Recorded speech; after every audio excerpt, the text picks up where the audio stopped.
Segundo livro dos Reis, capítulo de número 5, versículos 1 ao 19. Diz assim a palavra do Senhor: Naamã, comandante do exército do rei da Síria, era grande homem diante do seu senhor e de muito conceito, porque por ele o Senhor dera vitória à Síria. Era ele herói de guerra, porém leproso. Saíram tropas da Síria e da terra de Israel e levaram cativa uma menina que ficou ao serviço da mulher de Naamã. E disse ela à sua senhora: tomara o meu senhor estivesse diante do profeta que está em Samaria, ele o restauraria da sua lepra. Então foi Naamã e disse ao seu senhor: assim e assim falou a jovem que é da terra de Israel. Respondeu o rei da Síria: vai, anda, e enviarei uma carta ao rei de Israel. Ele partiu e levou consigo 10 talentos de prata, 6.000 siclos de ouro e 10 vestes festivais.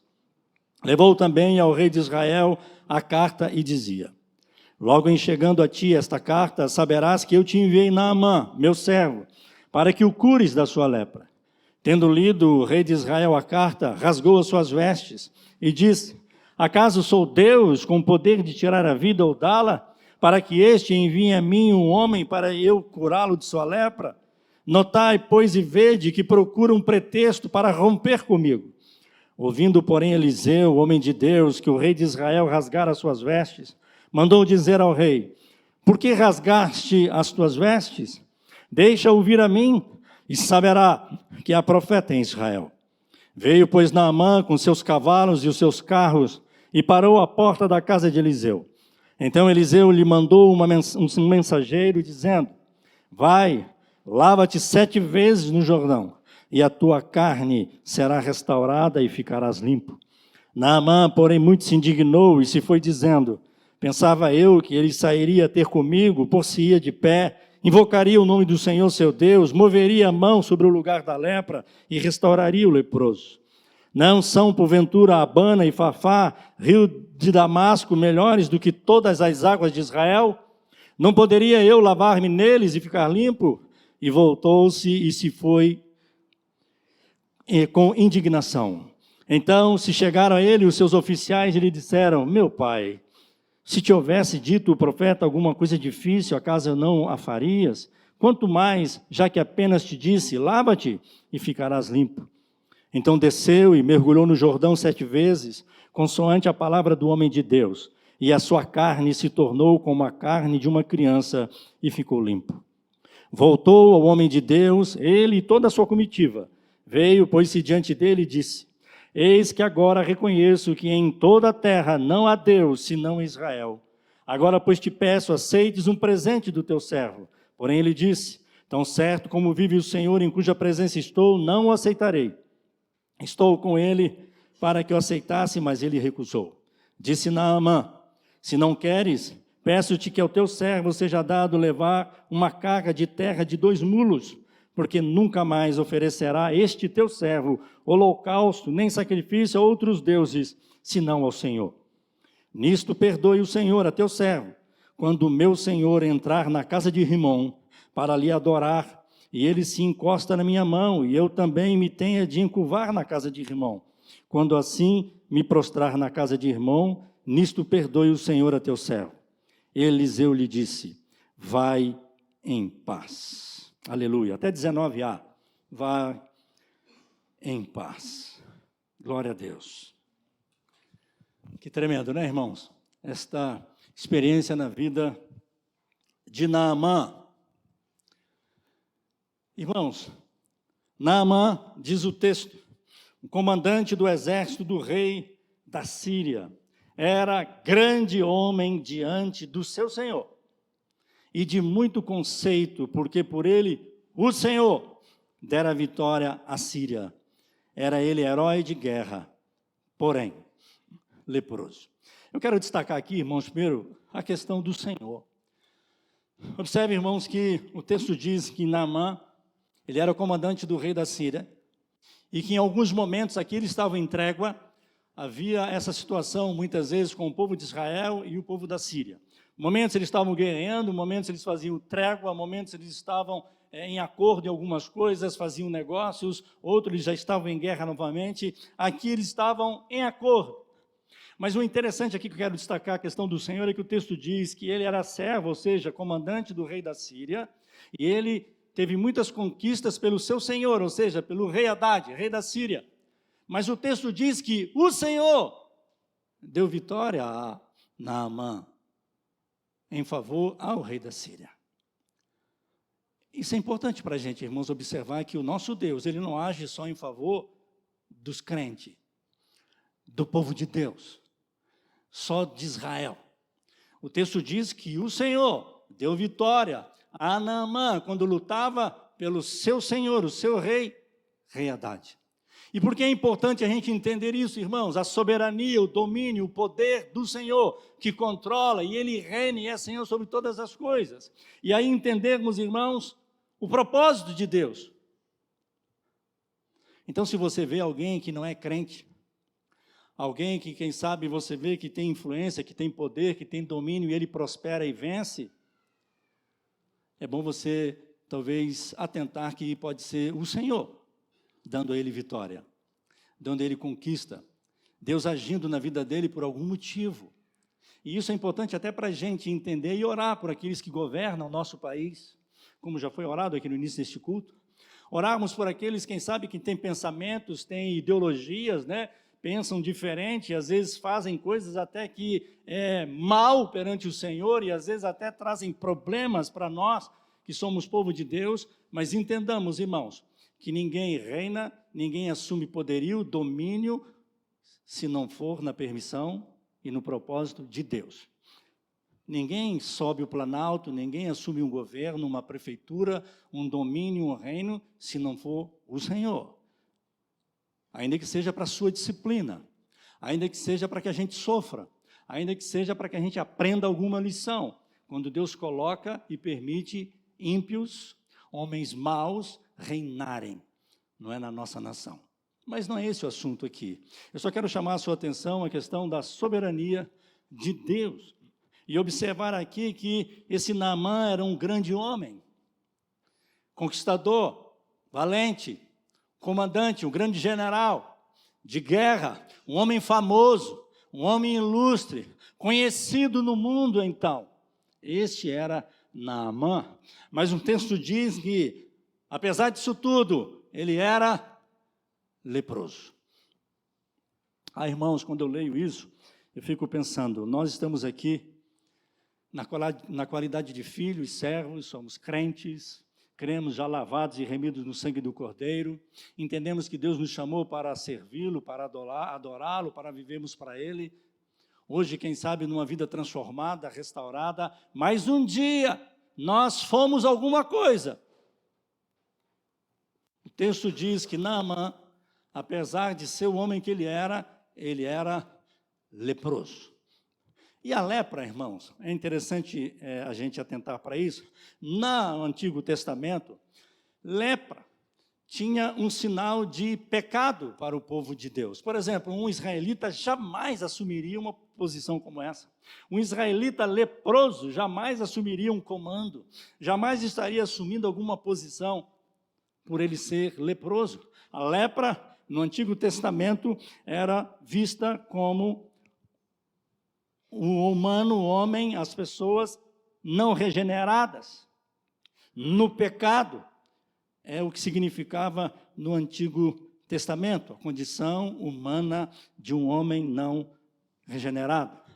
E uma coisa importante para tentarmos também, lepra na época não havia cura, não havia cura para a lepra.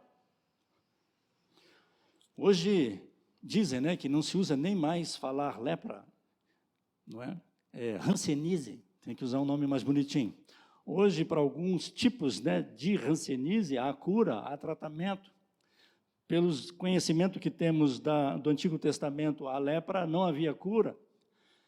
Haviam estágios dessa doença, ao nível, quem sabe, de cair o nariz, cair a orelha, cair a pele, começar a apodrecer o seu corpo. Nós não sabemos o estágio, o nível de Naamã, Naamã usava uma indumentária na rua, Naamã usava aquela armadura, Naamã, quem sabe lá fora, um grande general, um grande conquistador, um grande homem, mas muitos não sabiam que ele era leproso. Mas dentro de casa, ele tirava a armadura. Dentro de casa, irmãos, a família sabia que ele era leproso. Esse era Naamã. Agora é interessante que no versículo de número 2, a palavra diz que saíram tropas da Síria e da terra de Israel, levaram cativa uma menina que ficou ao serviço da mulher de Naamã. Nessa história tem uma menina israelita que no tempo em que não estavam em paz, que houve conflito, guerra, essa menina foi levada para ser escrava e foi levada justamente para a casa deste comandante, servindo esta família.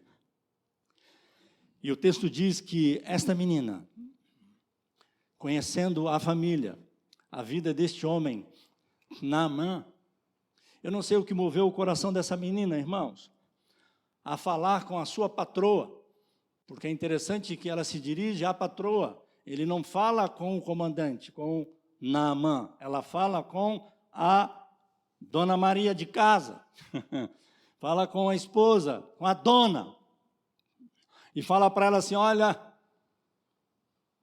se Naamã conhecesse, eu tivesse contato com alguém que eu conheço, que conhece alguém que pode resolver esse problema aí, ele seria curado.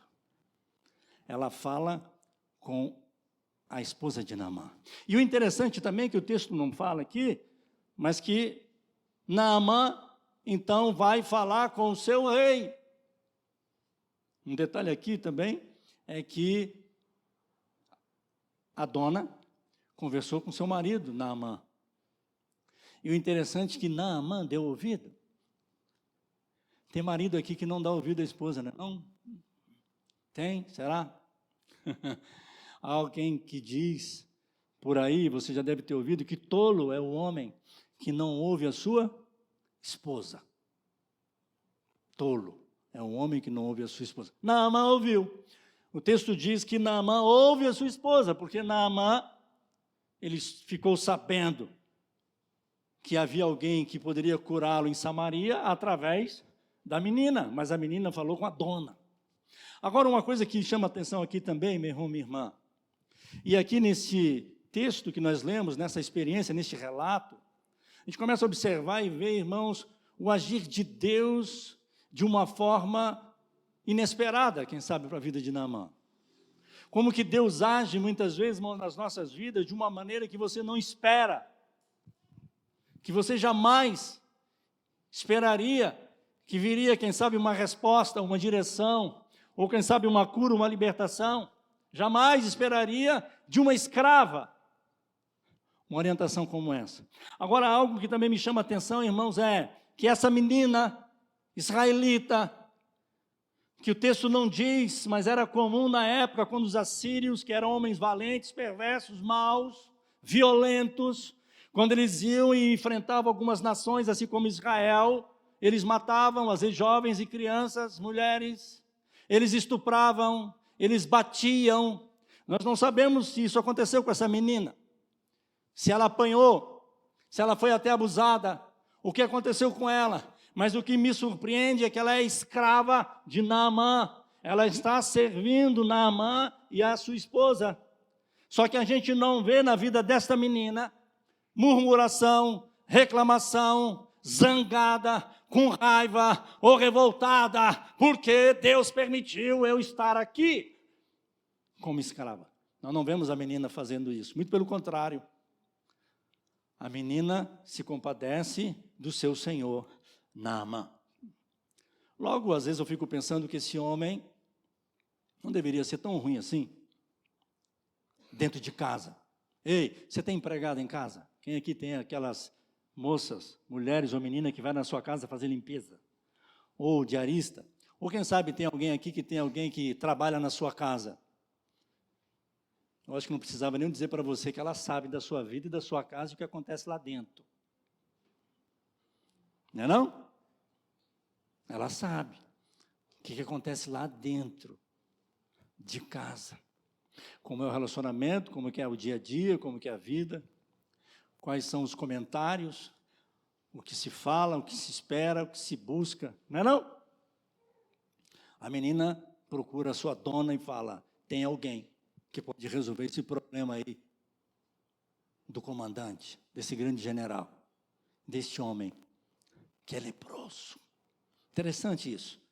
Isso me chama a atenção aqui, na vida desta menina, desta escrava, que não estava, em nenhum momento demonstra isso, amargura, mau humor, zangada, reclamando por Deus ter permitido ela estar como escrava. Naamã, como eu disse, fala com o seu senhor, com o seu rei. Ele ouviu sua esposa e agora procura o rei. Uma outra coisa importante aqui, os irmãos atentarem, é que aqui as conversas eram em outro nível. Ele era o comandante do rei da Síria. E ele agora fica sabendo que tem alguém lá em Israel que pode curá-lo. Mas a conversa é entre reis. Ah, irmãos, como é importante a gente aprender sobre autoridade, sobre hierarquia.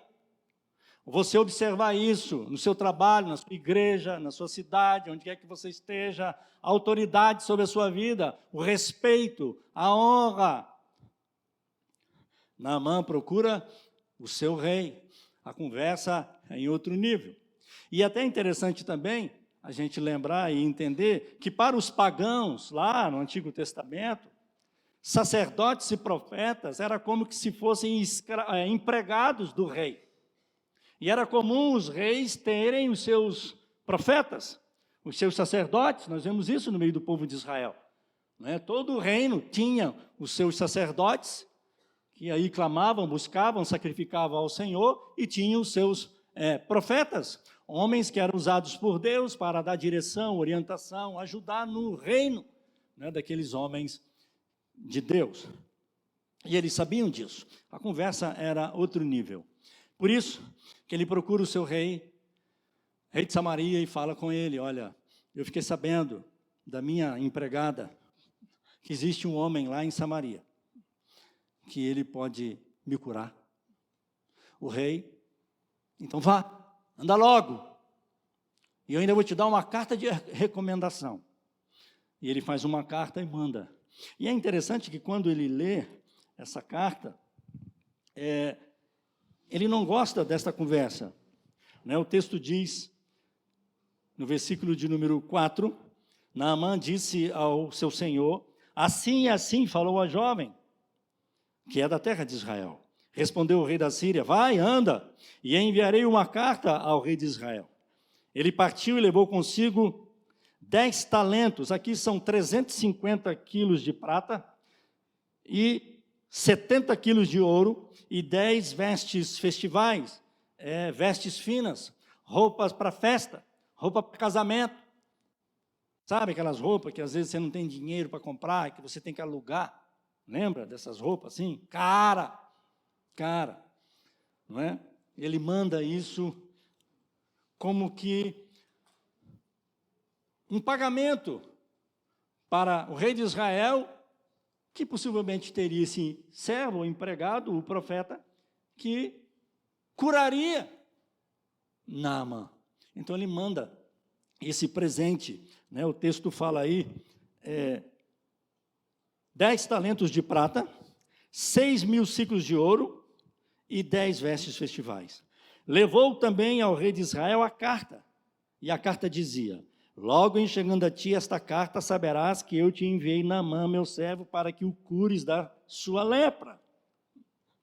Como assim?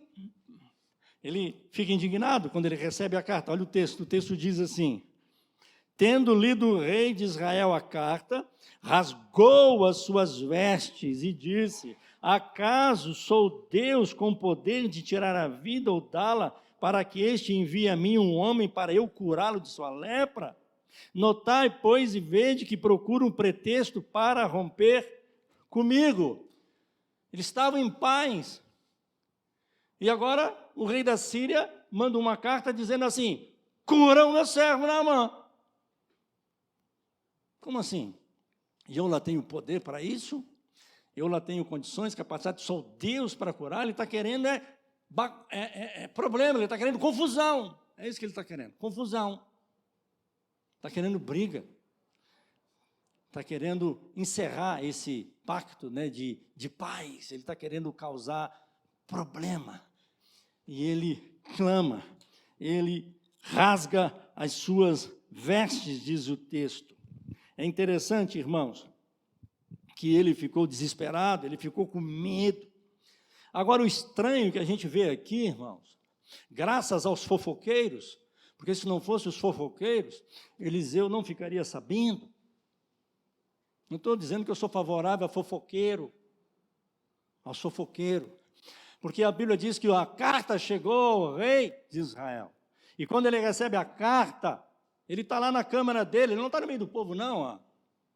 Eliseu estava um pouco distante, até em termos de cidade, e a conversa chegou lá em Eliseu. Nossa, você está sabendo aí, o rei recebeu uma carta, sabe, ele ficou doido, rasgou as vestes, houve um troço doido lá, a gente ficou sabendo.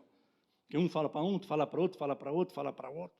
E a conversa chegou lá no ouvido de Eliseu. Interessante isso, né, irmãos? E olha que não tinha Zap, hein? Não tinha Zap, não tinha Facebook, não tinha nada disso. Mas Eliseu ficou sabendo. E o mais estranho, sabe o que é, irmãos? É que esse rei de Israel, nem sequer ele lembrou do profeta. Ele nem pensou em buscar o profeta. Ele rasga as suas vestes, fica com medo, fica apavorado, fica horrorizado com a conversa, com o zap que ele recebeu, com aquela mensagem estranha. Já viram, irmãos, que é esquisito? Zap. Já viu? Conversa escrita. O nosso português, então, irmãos, eu falo direto. Você fala uma coisa, não, mas não é isso, é isso. Já viu? Eu sempre falo que quando a conversa começa a se estender no zap, eu ligo. A conversa precisa ser no telefone. E dependendo da situação, é pessoalmente. Deixa eu olhar para o seu olho. Já viram que as conversas às vezes ficam atravessadas? Tem gente que hoje não se conversa mais, irmãos. Tem irmãos chateados com irmãos. Parente chateado com parente, por causa de zap. Por causa de Face. Por causa de conversa. Por causa de uma mensagem que ela recebeu como uma afronta, como um desaforo. Como que ela fala isso comigo? Só que é escrita. Você tinha que ir lá conversar pessoalmente para entender o que está acontecendo. Por que ela escreveu isso? Por que ela escreveu dessa forma? Os irmãos estão olhando para mim, parece que nem acontece isso, não é não? Acontece não, né? E hoje está triste, não é não, irmãos? Hoje está tão triste que as pessoas não conversam mais, fica só no zap. Já viu? Só no zap. Se conversa no zap. Tem gente que vai acabar desaprendendo a falar, porque só escrevendo. Tem alguns que até mandam áudio, não é não? E você tem que botar no 2, e não sei por que não tem o 3. Tem alguns que, pelo amor de Deus, você aperta 1,5, aperta o 2 e o troço. Pois é. Então, meu Deus, é o 2 ainda só, não é não? Com o que a gente fala para aumentar esse negócio? Porque às vezes tem que pôr no 3, irmão. E olhe lá, o negócio é lento demais. E aquele áudio longo. Você podia dividir esses áudios. Você começa a falar, manda. Entendeu? Para a gente conseguir assim acompanhar. Porque aquele áudio que não acaba. Imagina se você estivesse ouvindo no 1. Jesus amado. Mas às vezes nem no áudio, irmãos. É preciso, pessoalmente. O rei recebe uma carta. O rei não estava afrontando ninguém. O rei estava recomendando. E crendo que se lá tem um homem de Deus que cura, o desejo dele é que o servo dele fosse curado. E algo interessante também, irmãos, que eu observo aqui, é o testemunho da menina. A mulher prontamente ouviu essa menina. Minha senhora, tem um homem que eu conheço, lá de Samaria, que ele conhece alguém que pode resolver o problema do seu marido. E ela crê. Ela conversa com Naamã. Eu acredito, irmãos, que eles ficaram sabendo do azeite que foi multiplicado, não é? Da morte na panela que Eliseu orou e saiu a morte, não é isso? A filha da sunamita que não tinha filhos, e de repente ela teve um bebê, e depois o bebê com 2 anos cai morto, e aí depois Eliseu ressuscita esse menino. Eu acredito que essa menina contou essas histórias para a sua patroa. Ela deve ter contado essas histórias do profeta Eliseu. Ela deve ter contado que Eliseu foi aquele profeta que assumiu o lugar de Elias, inclusive viu até quando Elias estava sendo levado num carro de fogo. Então a fé da mulher de Naamã foi aguçada pelo testemunho, pela experiência, por ter falado que existia um homem de Deus. Há Deus em Israel. Há alguém que pode resolver o seu problema. Há um Deus que cura. Há um Deus que liberta. Porque há testemunhos, há relatos disso.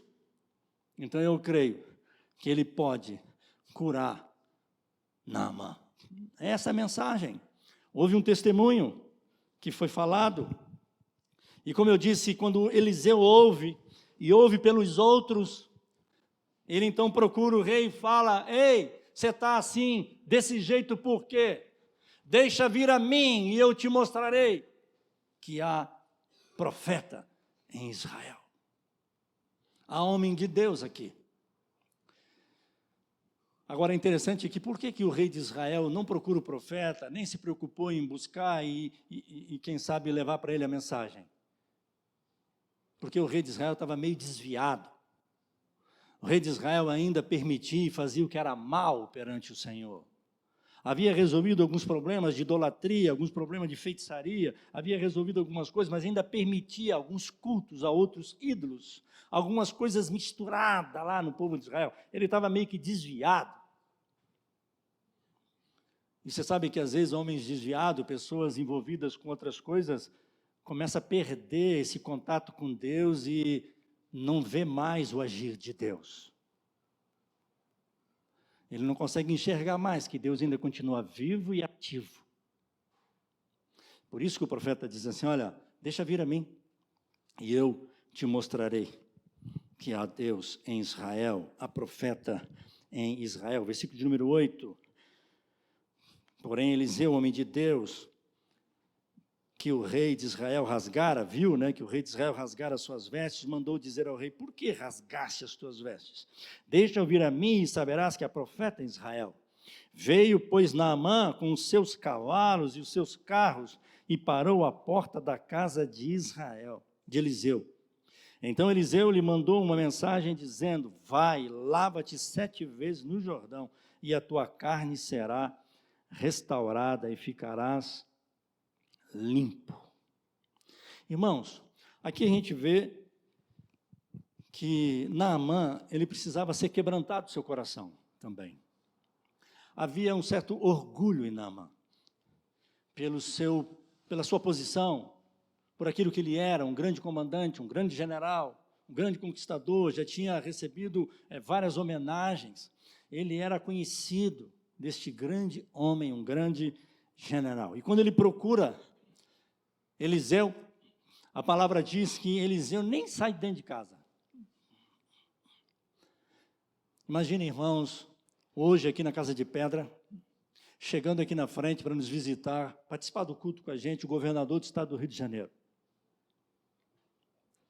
o presidente da República. Os irmãos acham que eles chegariam sozinhos aqui? Chegaria uma comitiva? Viria alguns seguranças? Viria alguém junto? O texto diz que é assim que chegou Naamã, lá na casa de Eliseu, com comitiva, carruagem, carros e cavalo. Não diz se Naamã veio montado no seu cavalão bonito com outros cavaleiros ou se ele estava numa carruagem, mas o texto diz que Naamã chegou com carruagem, com cavalos e seus cavaleiros, uma grande comitiva. E imagina, aquele movimento, chegando na frente da casa de Eliseu. E Eliseu, nem aí. Nem atendeu. Ele mandou o servo.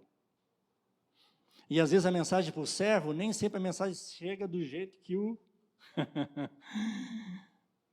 que foi mandado, né? Ele deve ter saído dentro de casa da Eliseu e falou assim, vai tomar banho, 7 vezes lá no Jordão. Meu Senhor mandou, vai tomar banho, 7 vezes lá no Jordão. Ele assim, como assim? Como assim? Ele não vai sair para me atender, não? Fazer saudação nenhuma? Quem sabe levantar as mãos aos céus, clamar ao Deus de Israel? Ou quem sabe impor a mão sobre a minha ferida? Não é nada disso. Eu pensei. Às vezes a gente fica pensando, não, irmãos? Eu pensei. Por que não é assim? Por que não é assado? Não é assim, irmãos, que a gente faz? Até diante de Deus. Por que não é assim? Pensei. Quem mandou você pensar alguma coisa? É para você obedecer só. É só fazer o que está sendo direcionado, orientado e mandado. Não tem que pensar. Tem coisas que você não tem que pensar, ninguém perguntou para você pensar. Você recebeu a instrução, a orientação. Ei, 7 vezes lá no Jordão. Não, mas eu pensei. Não, eu não preciso sair do meu banco para vir aqui na frente quando o pastor chama. Deus é Deus de perto e Deus de longe. Deus pode me curar aqui no banco. Por que eu tenho que ir lá na frente? Só porque o pastor está chamando? Só porque o dirigente está chamando? Não, vou ficar aqui no meu banco. Essa conversa que o pessoal tem essa mania, fica chamando para ir lá na frente. Obedece. Você quer a cura? Você quer a bênção? Vem aqui na frente. Por quê que não pode ser aqui na frente? Eu já contei para os irmãos que eu tive a experiência de não ser curado por causa disso. Eu estava num culto e eu vi pessoas sendo curadas de rinite, de sinusite, problema de surdez, de cegueira. Eu estava nesse culto, mas eu era aquele crente bobão ainda. Sabe aquele? Se Deus quiser, me cura aqui no banco mesmo. Eu não preciso ir lá na frente. Deus é onipotente, onipresente, onisciente. Eu não vou lá na frente. Se Deus, sabe aquela conversa? Se Deus quiser, me cura aqui no banco mesmo. E eu vi pessoas vindo à frente sendo curadas. E eu não. Eu tinha um problema de rinite, de sinusite, essas coisas. Eu usava lenço, irmãos, diariamente. E trocava, porque um só por dia não dava. Eu tinha mais dificuldade nos meus estudos, nas minhas leituras. Não precisa dizer por quê, mas eu usava lenço constantemente. E eu, crente tipo alguns que ainda tem por aí, vou ficar aqui no banco. O Senhor está curando mesmo lá na frente? Então me cura aqui. Curou não. Passei anos ainda assim, sofrendo.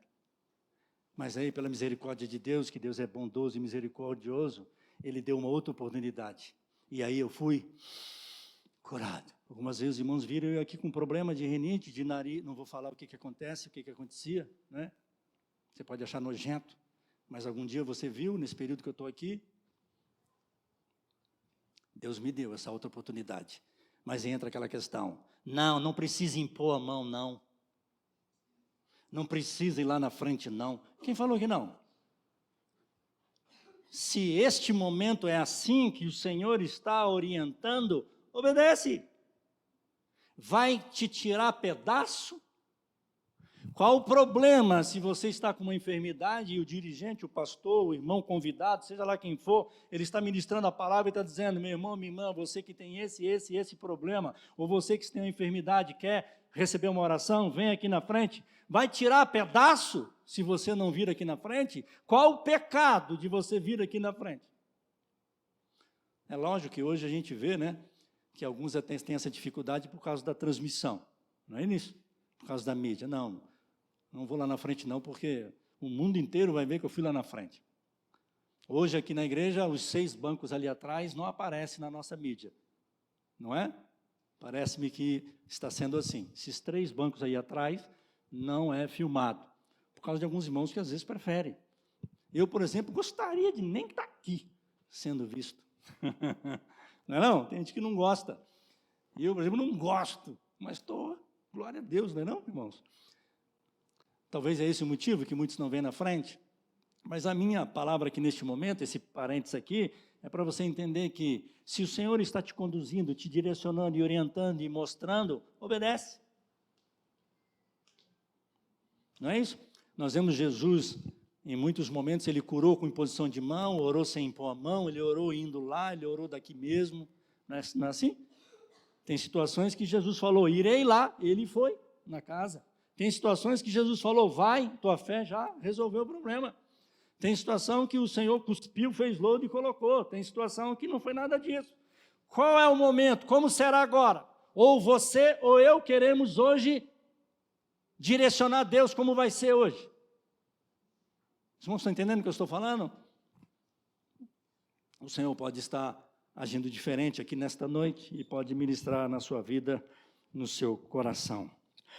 Aqui o Senhor começa a trabalhar no coração de Naamã. Irmãos, diante de Deus, Naamã pensou assim, para aí, mas eu sou um grande general, olha só as divisas, olha quem eu sou. É maravilhoso a igreja, é bom por causa disso, né, irmãos? Aqui, na igreja, não importa, meu irmão, quem você é. Se você é rico, se você é pobre, se você é general, se você é comandante, se você é quem for. Poderia estar aqui o presidente da república, poderia estar quem for, poderia estar aqui alguém mais simples que fosse. Todos, perante o Senhor, somos todos iguais. E o pior, porque é isso que esse texto nos apresenta, pecadores. Todos somos pecadores. Todos somos iguais perante o Senhor. E aqui Naamã precisava entender isso, que todos somos pecadores, todos somos iguais e todos devemos nos prostrar diante do Senhor, diante daquele que é o nosso Deus, o Senhor de todas as coisas. Para aí, ô Eliseu, não tem Abana e Fafá? Não são rios melhores? Até hoje, irmãos, esses dois rios são os rios mais claros do mundo, mais cristalinos, Abana e Fafá. Eu não poderia muito bem tomar banho nesses rios e ficar limpo, por que tem que ser no Jordão? Na época, rio sujo, turvo, mas é no Jordão, é lá. E o tremendo aqui, né, irmãos, é como que Deus é tremendo e usa a vida dos oficiais, né, homens sábios. O texto diz que os oficiais chegam para ele e falam assim, quando ele reclama, né, para, mas eu tenho que ir nesse rio sujo aí, eu não podia me banhar em outro rio, Abana e Fafá, por exemplo, rio cristalino, água limpíssima, e eu ficar limpo? A Bíblia diz que ele ficou indignado. A princípio ele não iria ao Jordão. E aí os seus oficiais, está aí no versículo número 13, então se chegaram a ele os seus oficiais e lhe disseram, meu pai,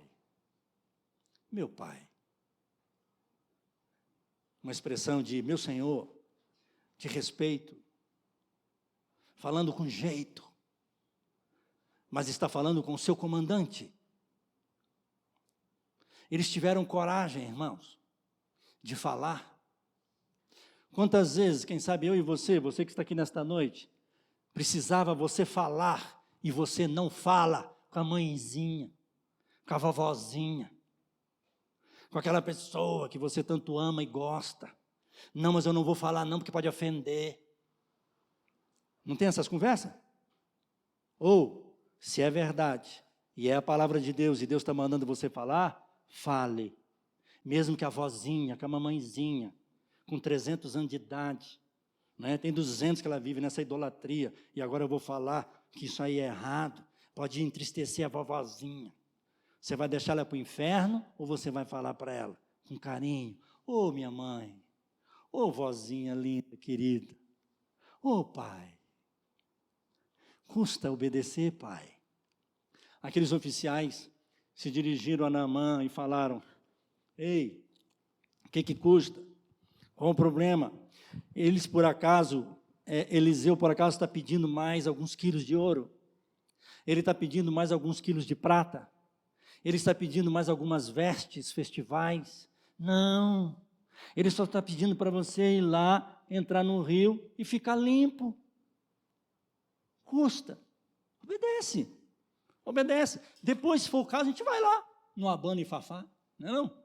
Depois a gente dá passadinha nesse rio cristalino, se você quiser. Mas custa você obedecer e ir até esse rio. Eu fico observando e acho tremendo, irmãos, esses oficiais, esses homens, com carinho, com sabedoria.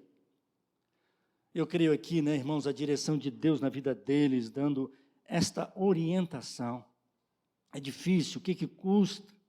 Vai lá, lava-te e ficarás limpo. Por que esse rio turvo? Por que esse rio sujo? O Calvário também era turvo. O Calvário, irmãos, também é tenebroso. Mas é no Calvário. Não havia nem formosura, nem beleza alguma nele. Já viram lá Isaías, capítulo 53, versículo 2? Não havia nele beleza alguma, nem formosura alguma. Mas a cura está nele. É no Calvário. É na obra sacrificial de Cristo. É lá que está a cura, a salvação. Versículo de número 13. Ele diz isso: meu Pai, se houvesse dito o profeta alguma coisa mais difícil, acaso não faria? Quanto mais já que apenas te disse, lava-te e ficarás limpo. Então desceu e mergulhou no Jordão 7 vezes, consoante a palavra do homem de Deus, e a sua carne se tornou como a carne de uma criança e ficou limpo. Meu Senhor, você está querendo alguma coisa difícil? O que precisa fazer para ser salvo? Há muitos hoje ainda que acham que é por obras a salvação. Creia no Senhor Jesus e será salvo. Mas é só isso? É apenas crer? É apenas confessar Jesus como Senhor e Salvador? É só isso. Só crer no Senhor e será salvo. Não é por obras. Não é por obras, mas é pela fé e é no sangue do Cordeiro. Simplesmente é só se lavar e serás limpo. Irmãos, nem nada de mágico no 7. Quando ele manda 7 vezes no Jordão, isso aqui significa, irmãos, plenitude, completude, obra completa. O 7 na Bíblia significa perfeição. Quando ele manda se lavar 7 vezes aqui, significa, irmãos, uma redenção total, uma obra completa. É só mergulhar nas águas do Calvário, é só se render a Cristo, confessar os nossos pecados, são expiados, nós somos lavados e remidos pelo sangue do Cordeiro. É simples assim, irmãos, simples. É só entrar na água. É só reconhecer Jesus como Senhor e Salvador, crer, e você fica limpo. É isso que a palavra está dizendo. No versículo 15, nos mostra aqui que depois de humilhado, porque Eliseu precisava, Naamã precisava se humilhar, e ele, graças a Deus, atendeu as orientações dos seus oficiais, e ele foi, e ele desceu ao Jordão. É interessante que o Rio Jordão também, ele fica em lugar baixo, mais baixo de todos eles. Significa descer, significa se humilhar. E o texto diz que ele vai. E uma outra coisa que a gente aprende também, eu disse ainda há pouco, quem conhecia a lepra de Naamã? Muitos sabiam, quem sabe, que ele era leproso, mas ele ainda não havia mostrado para ninguém. Ao tirar a roupa, tirar a indumentária, seria visto. Era preciso isso. Muitos, às vezes, não são curados, não são libertos, porque têm vergonha de confessar o pecado. Isso aqui me faz lembrar do homem da mão ressequida, que ia na sinagoga e escondia a mão. Ele escondia a mão, para que ninguém visse que ele tinha a mão ressecada. Para muitos fariseus, pecado. E por isso que Jesus lá, ele fala assim, estenda a sua mão, mostra para todo mundo a sua mão ressequida, mostra a tua enfermidade. E a Bíblia diz que quando ele mostra a mão dele é curada. Por isso que é importante, às vezes, vir na frente. Tem pessoas que, às vezes, não são curadas porque não conta para ninguém. Não pede oração para ninguém. Eu já vi testemunho de pessoas que não foram curadas porque quiseram ficar a doença para ele mesmo, guardada no segredo. E só foi curada depois que teve a coragem de compartilhar e pedir até para a igreja orar. Quando a igreja orou, ele foi curado. Você devia pensar nisso. É claro, você não precisa sair por aí espalhando e contando para todo mundo. Mas você podia achar alguém, quem sabe, que você confia e compartilhar o seu problema, o seu pecado, a sua doença e pedir uma oração e, quem sabe, até de imposição de mão para você ser curado. Naamã atendeu, se humilhou. E no versículo 15 diz que agora, quando ele volta, Eliseu o recebe. Irmãos, o Senhor resiste aos soberbos, mas dá graça aos humildes. Humilhai-vos, diz a palavra, e ele te exaltará. No versículo 15 mostra isso. Voltou o homem de Deus, ele e toda a sua comitiva. Veio, pôs-se diante dele e disse: eis que agora reconheço que em toda a terra não há Deus, senão em Israel. Agora, pois, te peço, aceites um presente do teu servo. Irmãos, ele agora reconheceu que há Deus em Israel. Ele agora rejeitou Deus Rimon. Ele rejeitou agora os ídolos. Ele está agora reconhecendo que só o Senhor é Deus, e o Deus de Israel, o Deus de Eliseu. Ele reconhece isso. E ele fica tão feliz que ele quer dar presente para Eliseu. E Eliseu não aceita. Se você pesquisar nas Escrituras, talvez você vai encontrar algum momento que Eliseu aceitou. Porque não é pecado aceitar presente. Não é pecado aceitar uma oferta. Não é. Mas em alguns momentos, talvez Deus direcione e fale não. Aqui era não. E eu vou explicar para os irmãos por quê que é não. Por que ele não aceitou? O texto todo aqui, irmãos, é um retrato da graça de Deus. É a graça de Deus. Nós não podemos comprar a graça. Dinheiro e obras não são moedas do reino de Deus. Se Eliseu aceita, ele teria anulado a obra da graça. Teria afrontado, teria zombado o sangue de Jesus, que nos purifica de todo o pecado. Lembre-se, lepra tipificava pecado. E só o Senhor Jesus nos lava e purifica de todo o pecado. Naamã agora é curado. Ele reconhece que o Senhor é Deus. Ele reconhece e ele quer agora glorificar o nome do Senhor. Mas ele ficou tão feliz que queria dar um presente para Eliseu. Eliseu não poderia aceitar por causa disso. É graça. É graça. É misericórdia, é favor imerecido do Senhor para as nossas vidas. A Bíblia diz que ele deu a vida, irmãos, por nós. Ele morreu pelos nossos pecados. Por isso que ele não aceitou. Naamã reconhece o único Deus da sua vida. No versículo 18 e 19, irmãos, nós vemos ele declarando aqui que não tem nada a ver com Rimon mais.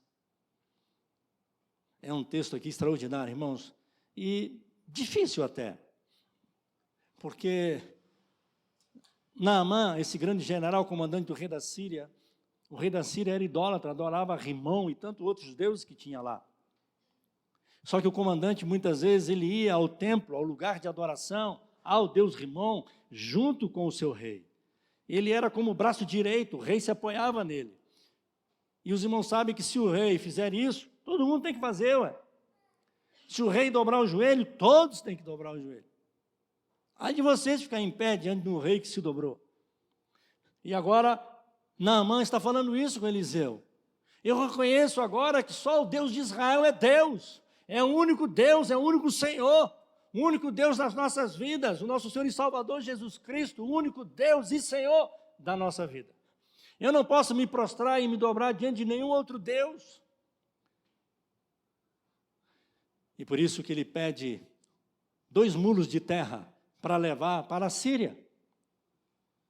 Porque ele entendia que a Síria não era digna, a terra não era digna Terra Santa, naquela época, era Israel. Para o povo de Israel, muitas vezes a terra tinha esse significado.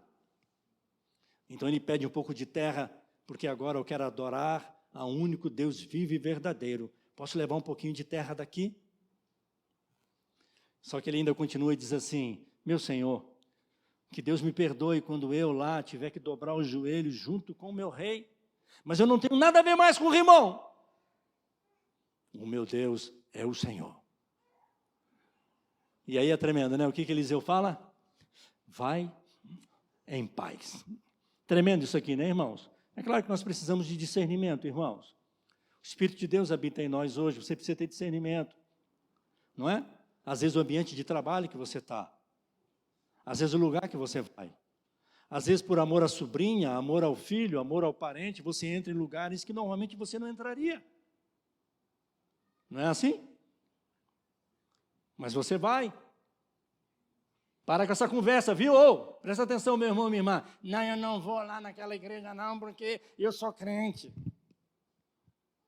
Lá eles adoram outros ídolos, lá eles fazem não sei o que, eu não vou entrar lá.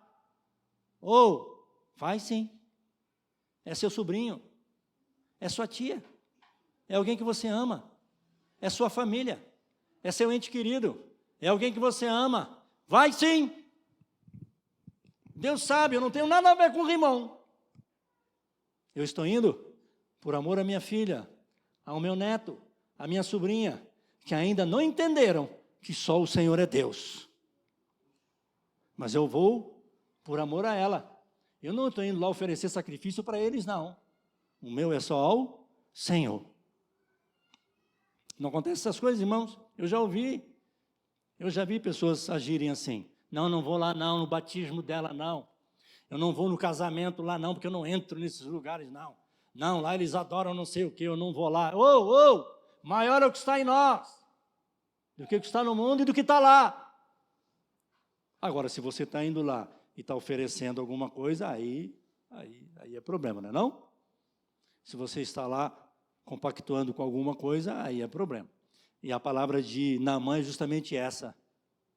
Olha, não tenho nada a ver com Rimon. Eu estou reconhecendo agora o Senhor como o único Deus. Por isso eu te peço, me dá um pouquinho de terra. Porque quando eu quiser ter o meu momento de adoração, é nessa terra que eu vou dobrar. Porque eu reconheço que só o Deus de Israel é Deus. Louvado seja o nome do Senhor. Amém, irmãos? Vamos orar? Vamos colocar nossa vida diante do Senhor. Aleluia. Quebrante seu coração. Reconheça o Deus de Israel como o único Deus, Senhor. Hoje nós o conhecemos como o nosso Senhor e Salvador Jesus Cristo. Deus que nos deu a vida, que morreu pelos nossos pecados. E é graça, irmãos, graça. Obra sacrificial do Senhor.